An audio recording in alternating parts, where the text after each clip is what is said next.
The accusation hung in the air of their pristine, minimalist living room, colder and sharper than the Boston winter wind rattling the windows. "You did this," Liam said, his voice devoid of the warmth Ilara had built her world around. He slid a tablet across the marble coffee table. On the screen were spreadsheets, emails, a digital trail that painted her as a corporate spy, her own name, twisted into a weapon against her. "You betrayed me. You betrayed our family." Ilara's hand instinctively went to the gentle swell of her stomach, a silent plea for the man she loved to see her, to see the truth. But the eyes that met hers were those of a stranger, a judge, an executioner. The scent of roasted chicken and rosemary filled their Beacon Hill brownstone, a warm, savory shield against the encroaching November chill. Ilara hummed along to a quiet jazz station, gently basting the bird while her eyes drifted to the architectural sketches laid out on the granite island. It was a preliminary design for a new community library, a pro bono project she'd taken on. It felt good to create something for people, not just for profit. At 6 months pregnant, she was embracing a slower pace, nesting in the luxurious comfort Liam's success afforded them. Their life was a carefully constructed masterpiece. Liam Sterling, a tech wunderkind who'd built his empire, Sterling Innovations, from a dorm room dream into a global powerhouse. And her, Ilara Vance, a respected architect whose firm had recently won a lucrative consulting contract with his. They were Boston's golden couple, their love story as polished as the antique silverware in their drawers. "Smells like heaven in here," Liam's voice boomed from the doorway. He dropped his leather briefcase with a heavy thud, shrugging off his cashmere coat.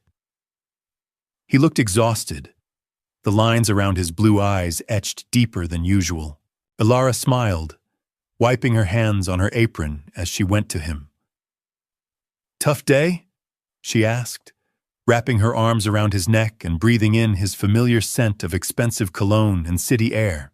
He sighed, melting into her embrace. "You have no idea. The board is breathing down my neck about the Helios launch. Any leak, any delay, and our stock will tank." He kissed her forehead, then knelt, placing a hand on her belly. "How's my little co-conspirator doing? He's been practicing his soccer kicks all day," she laughed. "Right on my bladder mostly."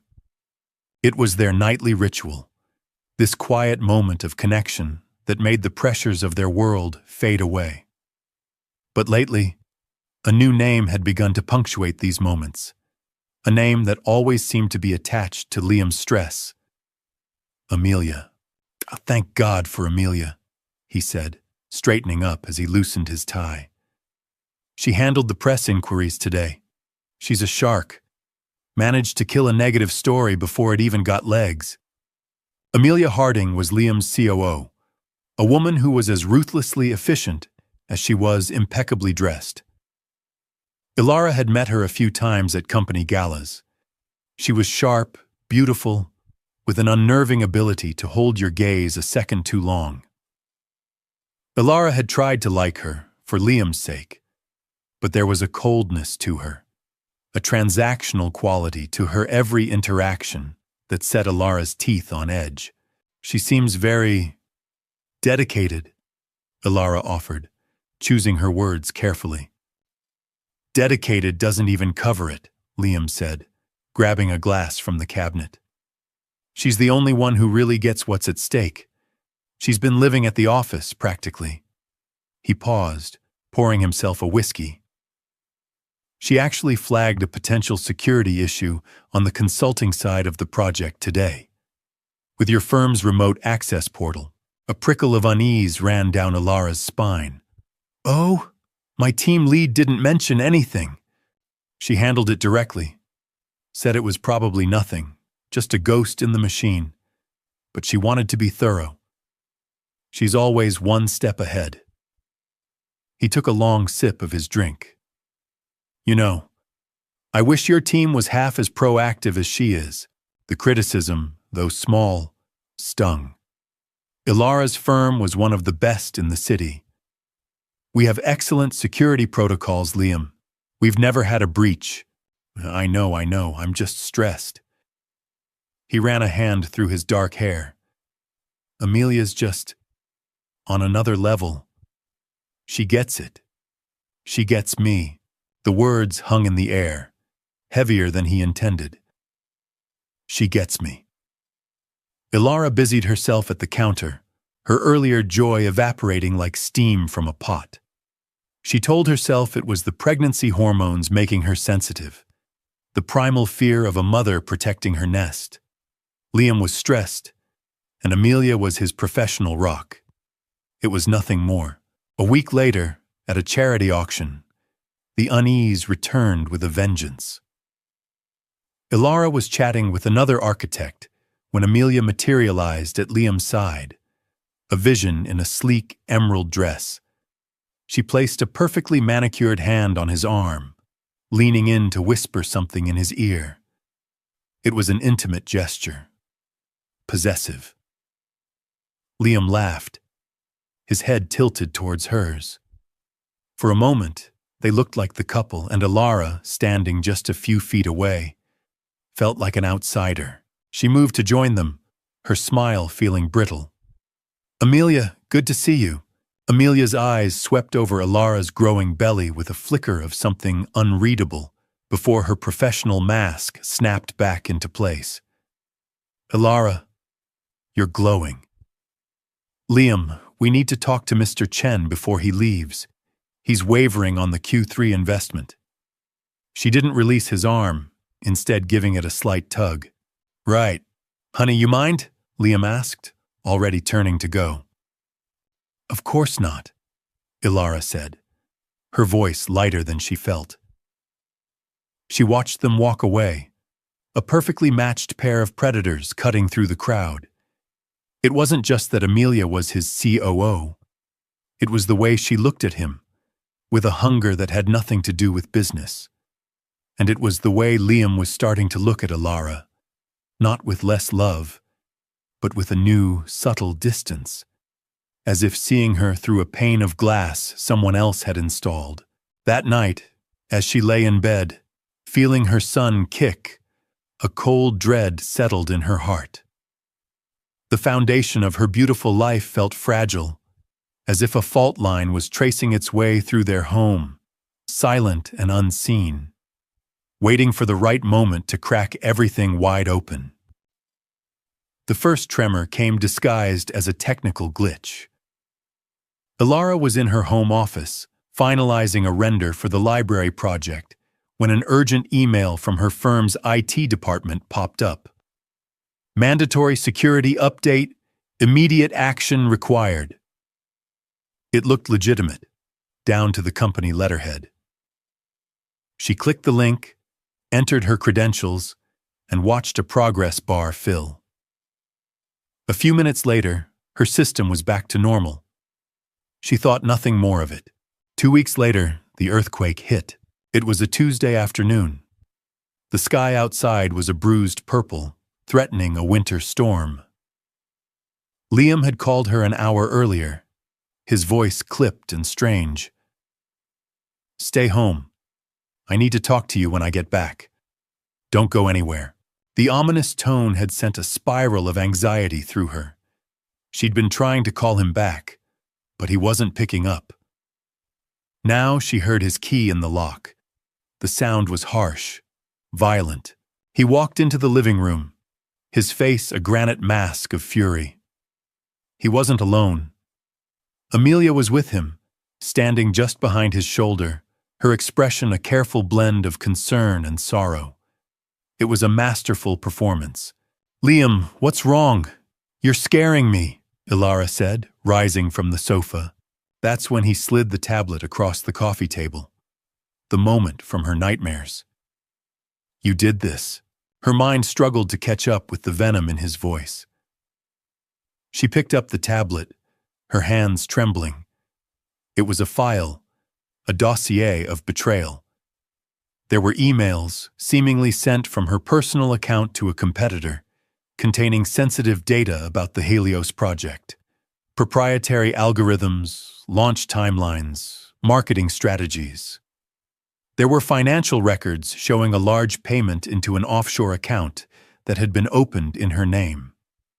There were logs showing her user credentials accessing the secure Sterling Innovation server at 2 a.m. on a Sunday. This is insane, she stammered, scrolling through the fabricated evidence. Liam, this isn't real. Someone faked this. Did they? He shot back, his voice raw. Did they fake your resentment, Ilara? The little comments about how my work was consuming our lives? The complaints about me being married to the company? Ilara's head snapped up. Those were her words, yes, but they had been whispered to him in moments of tired intimacy, fears she had shared in the safety of their bed. They were now being repeated back to her as motive. She looked past Liam to Amelia, who was watching her with cold, pitying eyes. And she understood. She's been talking to you, Ilara whispered, a horrifying clarity cutting through her shock. She's been twisting everything. Amelia has been my only ally in this. Liam roared, his face contorted. She's the one who discovered the breach. She's the one who has been working for a week straight, trying to trace it, hoping against hope it wasn't you. Amelia stepped forward, placing a gentle hand on Liam's arm. Liam, maybe we should calm down. This is a shock for everyone. Don't you dare touch him, Ilara snarled, a protective, primal anger surging through her. This is you. This has your fingerprints all over it. My fingerprints? Amelia asked, her voice breaking artfully. Ilara, I've done nothing but try to protect this company, protect Liam. When I saw the data packets were being routed from your firm's IP block, I didn't want to believe it. I ran every other possible scenario. But the trail, it was undeniable. It led straight to your laptop, the mandatory security update, the phishing email. It had been a keylogger, a Trojan horse. Amelia hadn't just framed her. She had used Ilara's own hand to do it. Liam, listen to me, Ilara pleaded, turning back to her husband, her heart fracturing. She is lying. I love you. I would never, ever do this. Look at me. I am carrying your son. She took a step towards him, her hands outstretched. He flinched back as if she were poison. That small movement shattered her more than the shouting. See, the timing is almost poetic, isn't it? Liam said, his voice dropping to a lethally quiet register. Secure a nest egg just before the baby comes. Set yourself up for life in case something happened to me or the company. Is that it? No, she cried, tears finally breaking free, hot and useless. How can you even think that? Amelia showed me everything, he continued, his voice a monotone of conviction. The data doesn't lie. The money doesn't lie. We are facing SEC investigations, lawsuits from our shareholders. Everything I have ever worked for is on the verge of collapsing. Because of you. Each word was a physical blow. He wasn't just accusing her. He had already convicted her. There was no room for doubt in his mind, no space for her truth. Amelia had spent months preparing the ground, planting seeds of mistrust, watering them with carefully chosen words and manipulated moments, and now her poisonous garden was in full bloom. Get your things, Liam said, his voice flat, his eyes staring at a point on the wall just past her head. I want you out. Tonight. Liam, no, please, she begged, the floor seeming to tilt beneath her feet. We can talk about this. We can hire someone, a real investigator. I've already spoken to my lawyers, he cut her off, They'll be in touch with yours, if you have one. He turned and walked towards the door, Amelia following silently in his wake. At the threshold, he stopped but didn't turn around. The locks will be changed in the morning. Don't try to come back. Then he was gone. The heavy front door clicked shut, the sound echoing in the sudden cavernous silence of the room. Ilara stood alone, the tablet still in her hand, its screen glowing with the architecture of her own destruction. The life she had known, the man she had loved, the future she had been carrying, it had all been a lie. And the truth didn't matter at all. The first few hours were a blur of disbelief. Ilara wandered through the house, their house, touching the furniture, the photos on the mantelpiece, as if they belonged to a stranger. It felt like a stage set for a life that had just been cancelled. The smell of the roasted chicken she had so lovingly prepared now seemed sickeningly ironic.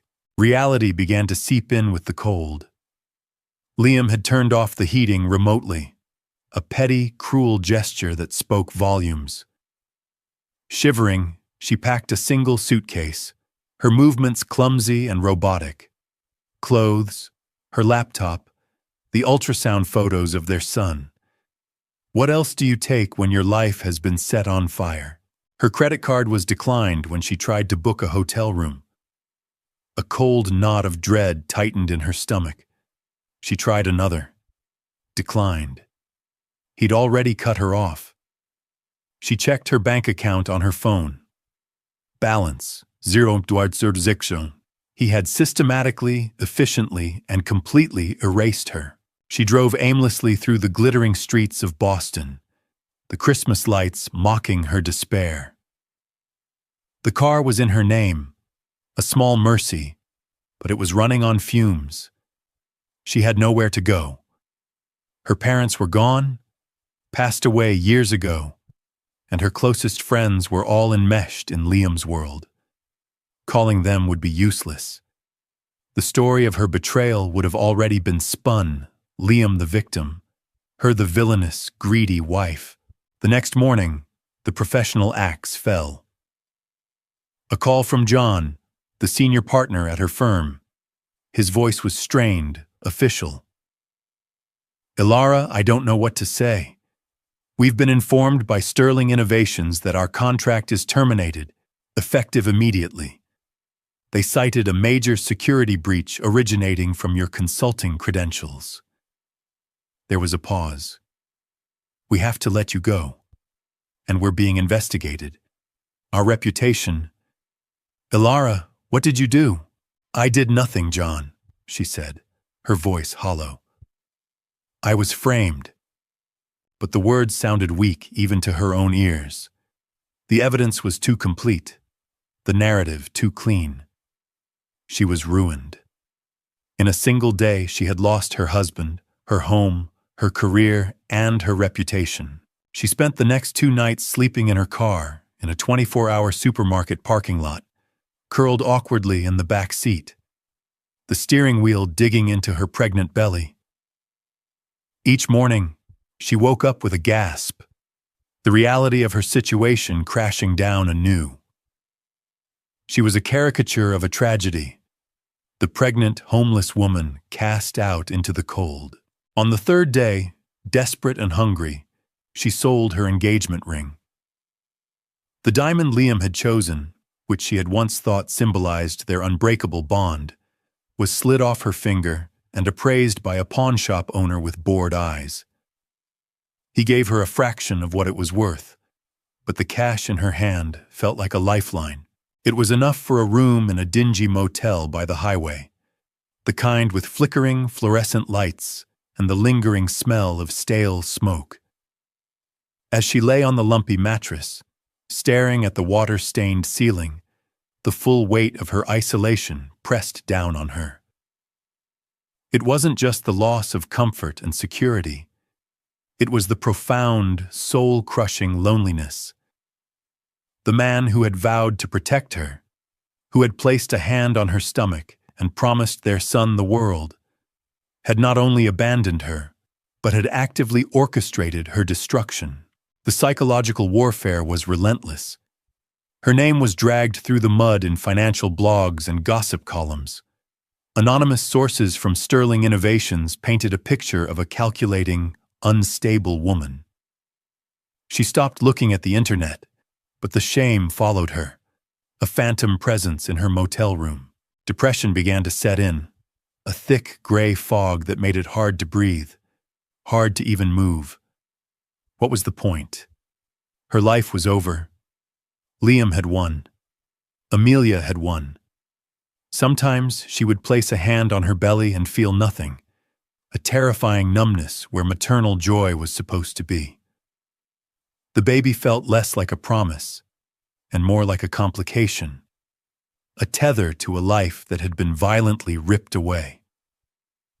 The thought shamed her, sending her into fresh spirals of despair. One evening, staring at her reflection in the cracked bathroom mirror, she saw a ghost. Her face was gaunt, her eyes hollow and haunted. She was disappearing, fading away under the weight of the betrayal. Then she felt it. A strong, definitive kick from within. Not a flutter, but a solid thump, a tiny person demanding to be noticed. "I'm still here," it seemed to say. "And so are you." Another kick, stronger this time. Tears streamed down Alara's face, but these were different. They weren't tears of self-pity, but of something else. A flicker of defiance. They had taken her husband, her home, her name. But this child was hers. He was an innocent in this nightmare, and he deserved a mother who would fight for him. She looked at her reflection again, really looked. The ghost was still there, but behind its eyes, a tiny ember began to glow. They had left her with nothing, which meant she had nothing left to lose.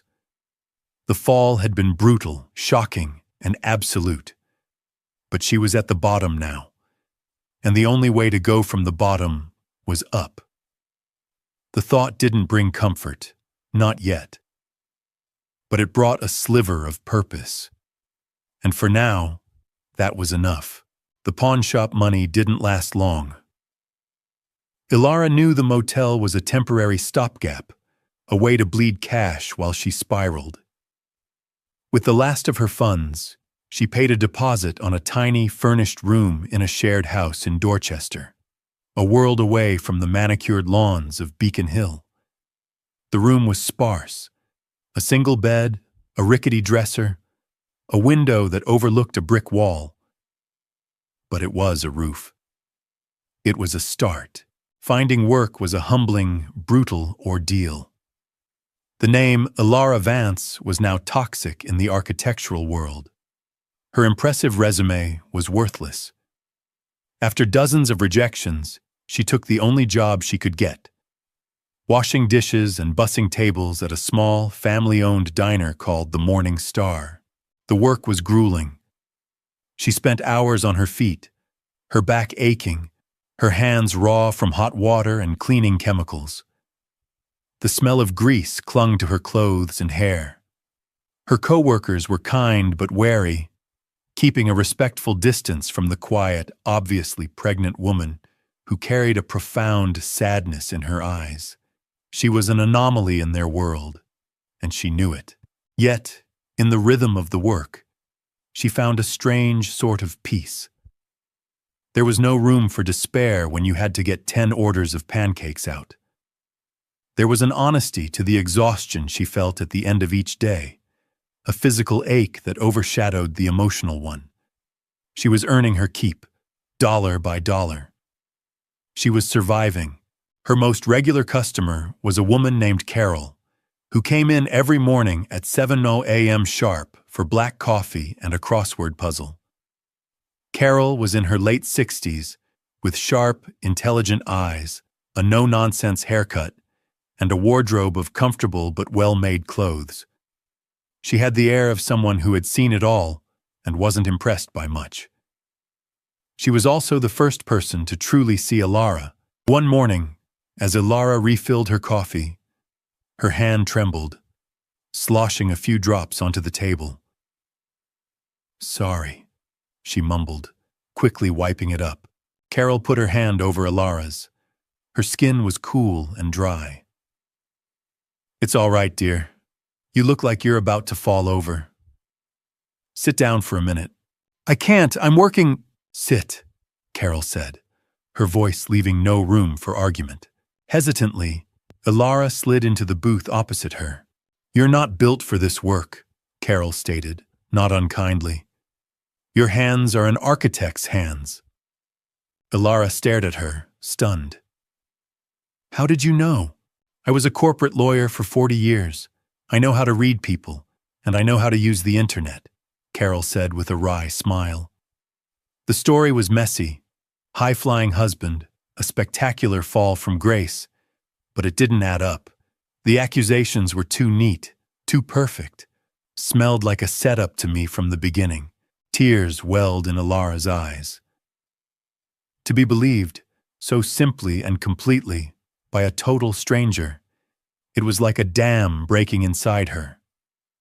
She told Carol everything. The whole sordid, painful story poured out of her in a hushed, desperate torrent in the corner of the noisy diner. Carol listened patiently, her gaze never wavering, just nodding occasionally as she sipped her coffee. When Ilara finished, her voice hoarse, Carol simply said, "He's a fool, and you are much stronger than you think." That conversation was the beginning of a friendship that became Ilara's lifeline. Carol became her confidant, her mentor, her surrogate mother. When she found out about Ilara's living situation, she was appalled. "You can't raise a baby in a shoebox," she declared one afternoon. "I have a spare room. My kids are grown and gone. The house is too quiet. You'll move in with me. It's not a request." And so, Ilara moved into Carol's cozy, book-filled home in a quiet, leafy suburb. For the first time in months, she felt safe. She had a home again, not one of luxury, but one filled with warmth and genuine care. Carol pushed her. Not hard, but persistently. She bought her a professional set of drawing pencils and a sketchbook.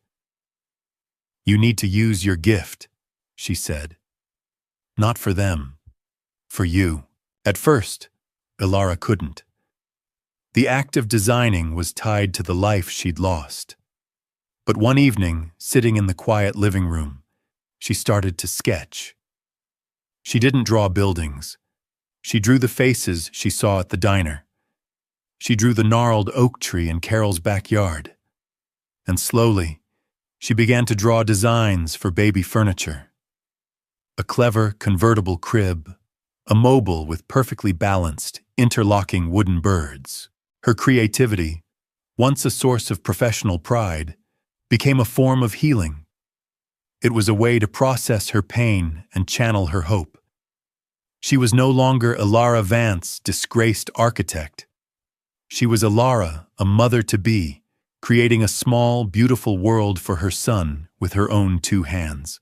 She started attending a community prenatal group, connecting with other expectant mothers.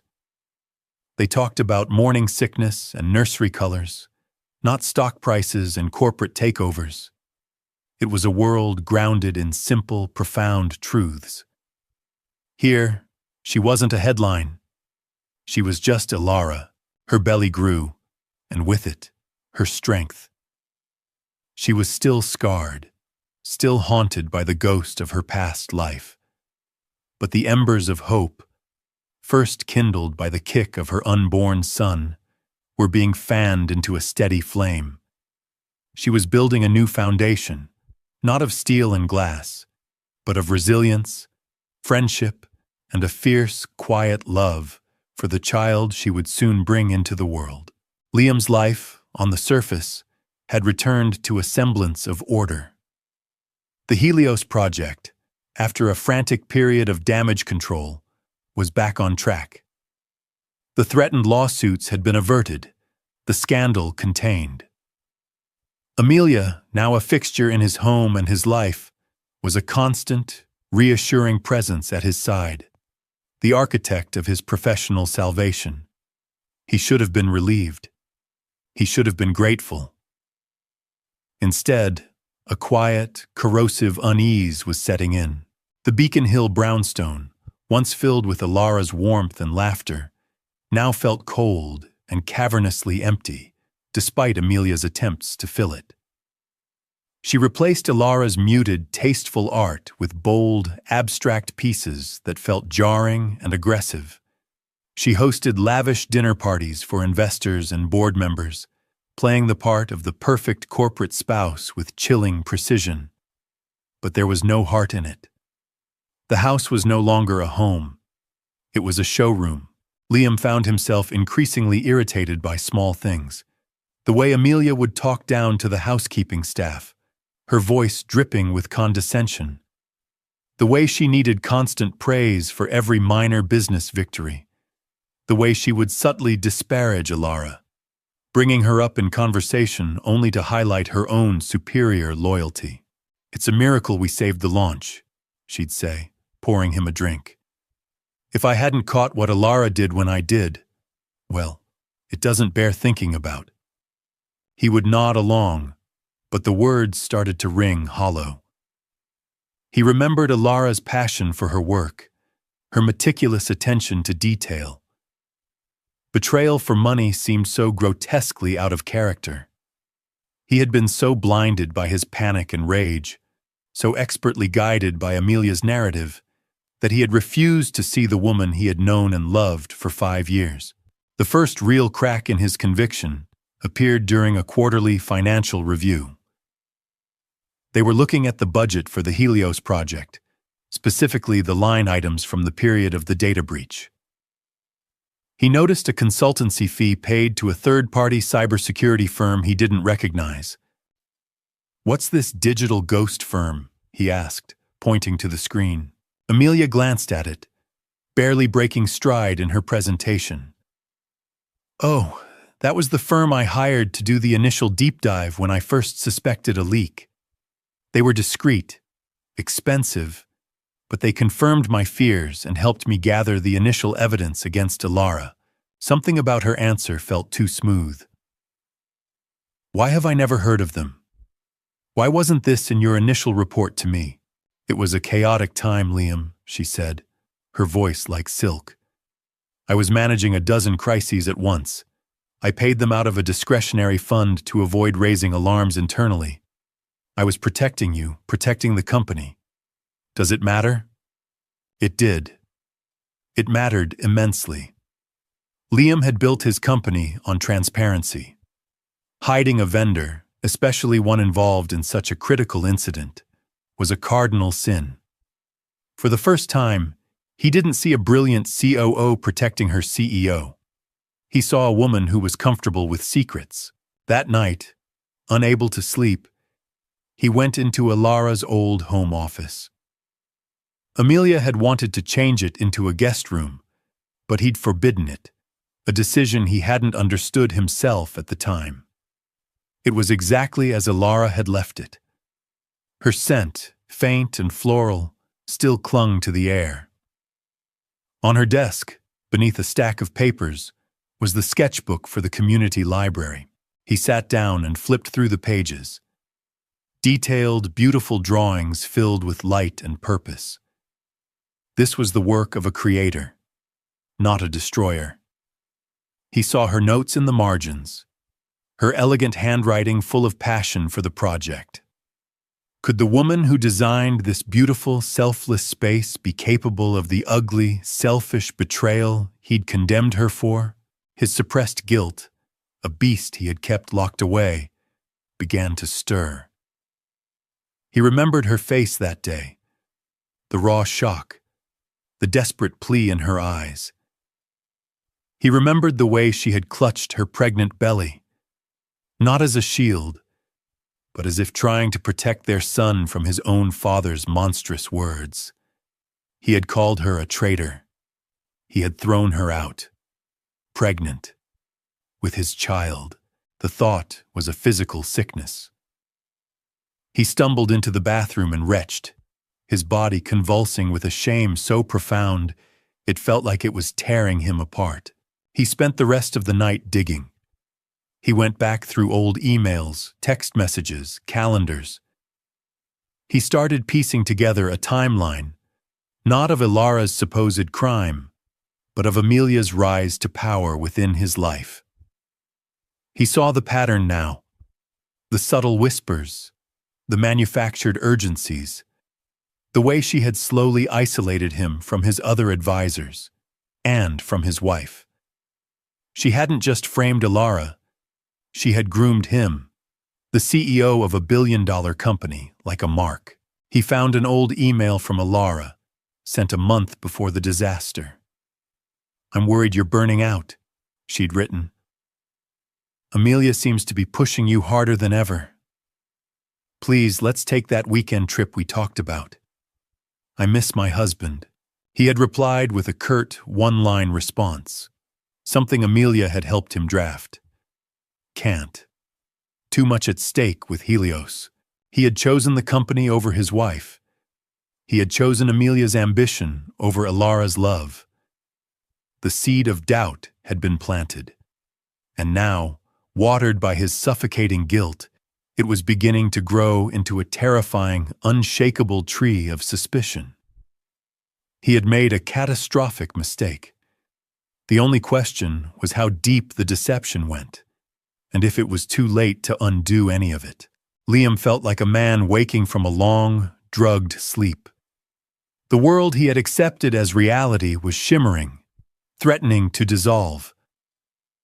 The next morning, he called Marcus Thorne, a man who owed him a favor. Marcus wasn't a corporate drone. He was a former military intelligence officer who now ran a boutique private investigation firm that specialized in the kind of digital forensics that made corporate PIs look like amateurs. They met in a discreet coffee shop far from the financial district. Liam, his face pale and drawn, laid out the basics. He didn't mention Ilara by name.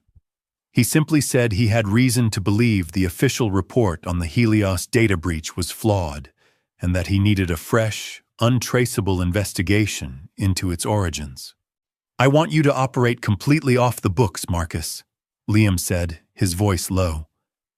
"No one at Sterling can know about this, especially not my COO, Amelia Harding. I want you to look at her too." Marcus raised an eyebrow but didn't ask questions. He just nodded. "I'll start with the phantom cybersecurity firm, Digital Ghost. See if they even exist." 2 days later, Marcus called. "They don't.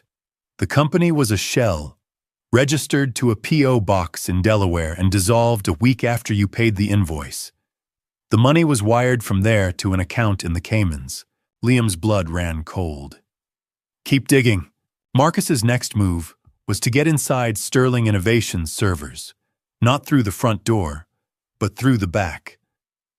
Using a zero-day exploit he'd been saving for a special occasion, he slipped past the company's firewalls and began to sift through the digital ashes of the breach.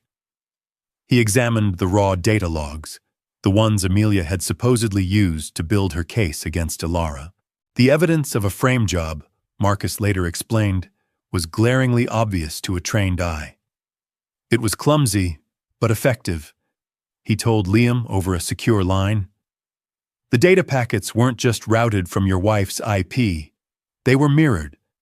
The real origin point was masked by a series of proxy servers, but the initial request, the one that started the whole chain, it came from inside your house.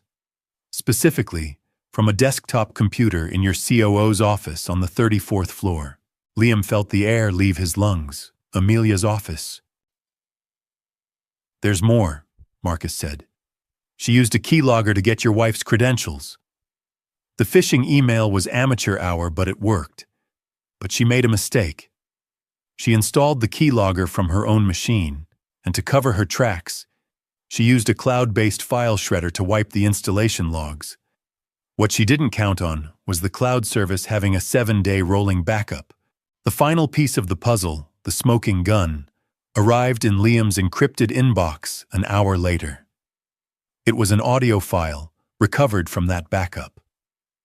It was a phone call Amelia had made to an unknown man, dated the day after she had presented her evidence to Liam. Her voice was giddy, triumphant. It worked perfectly, she purred into the phone. He bought every last word, threw the pregnant bitch out on the street the same night. No, he's completely broken. He thinks I'm the only one he can trust. He's mine now. The company, the man, all of it. Don't worry. You'll get your money as soon as I have full control of his personal accounts. She'll never see it coming. No one will. Liam listened to the recording 3 times. The sound of Amelia's triumphant, venomous voice clawing at his insides. The betrayal was so absolute, so profoundly evil, it was almost incomprehensible. She hadn't just wanted his affection or his money. She had wanted to annihilate Ilara, to erase her from existence and take her place. And he, blinded by his own arrogance and fear, had handed her the tools to do it. That evening, he went home and waited. When Amelia walked in, smiling, holding up 2 tickets to a symphony, he didn't say a word. He just played the recording. He watched her face as her own voice filled the room. The initial confusion, the flicker of recognition, the dawning horror, and then the complete collapse of her carefully constructed facade. The blood drained from her face, leaving a sickly, pale mask.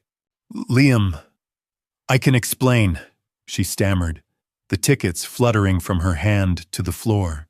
"Can you?" he asked, his voice terrifyingly calm. "Can you explain how you methodically destroyed an innocent woman? My wife? The mother of my child?" He took a step forward, his rage a palpable force in the room. "Can you explain how you looked me in the eye and lied day after day while I was grieving a betrayal that you invented?" She tried to pivot, to manipulate.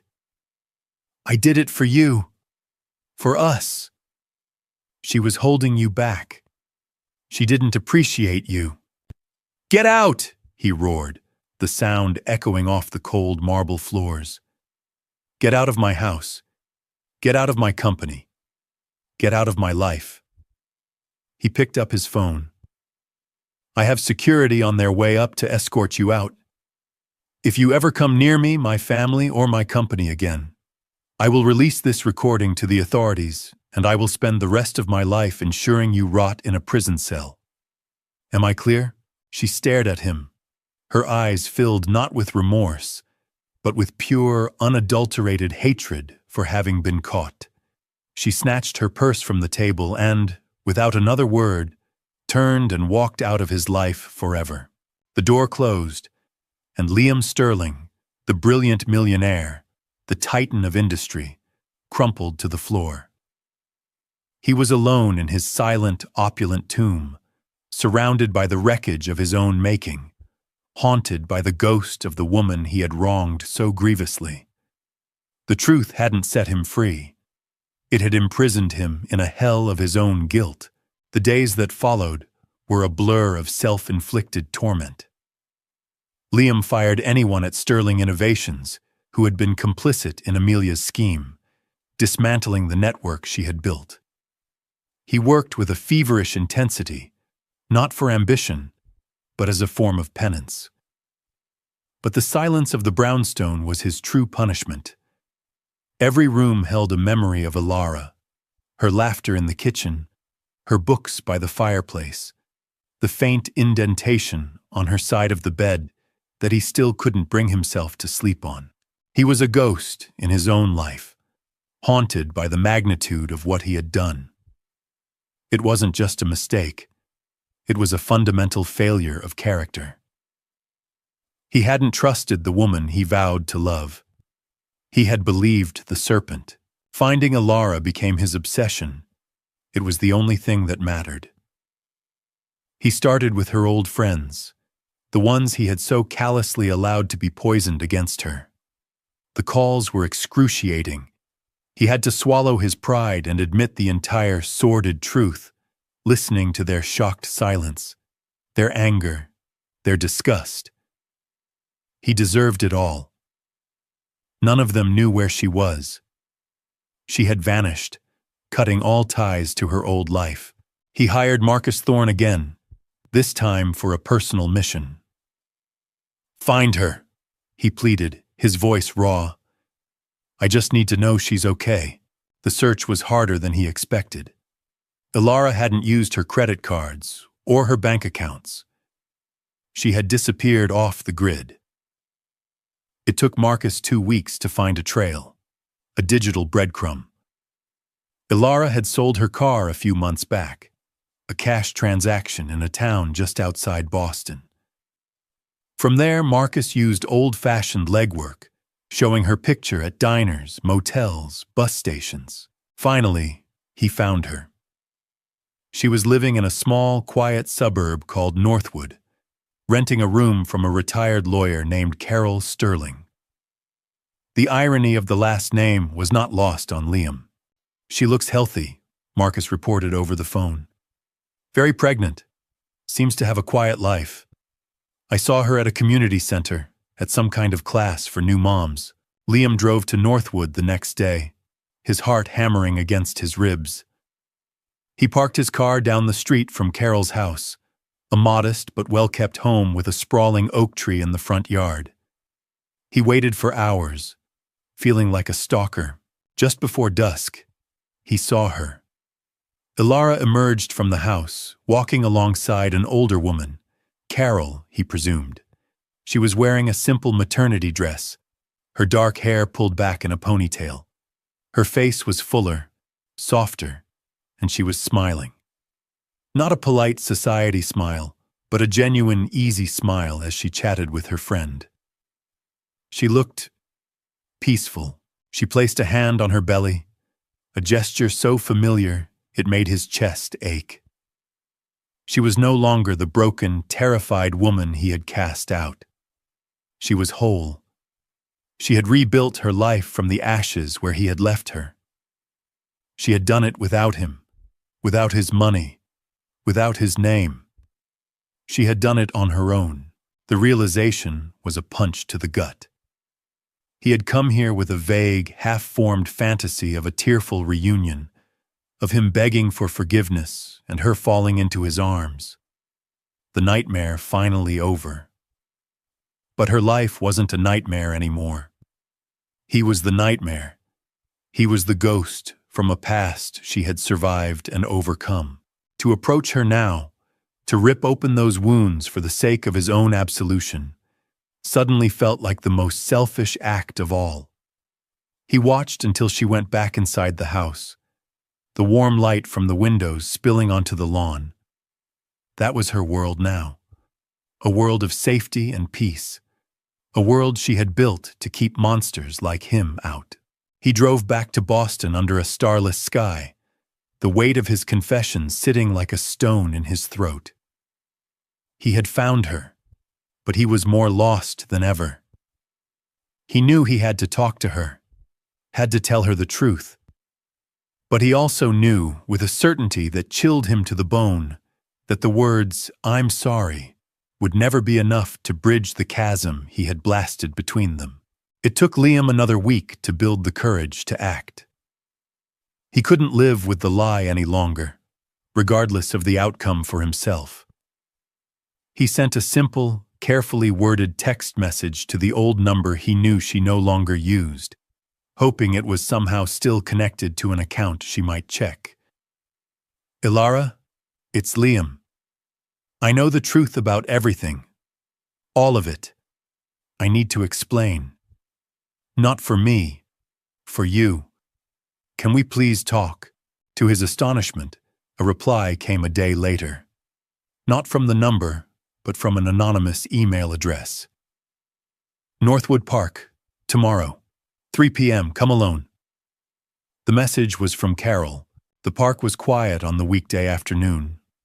Leaves skittered across the pavement. Ilara was sitting on a bench overlooking a small pond, her hands resting protectively on the high, taut curve of her belly.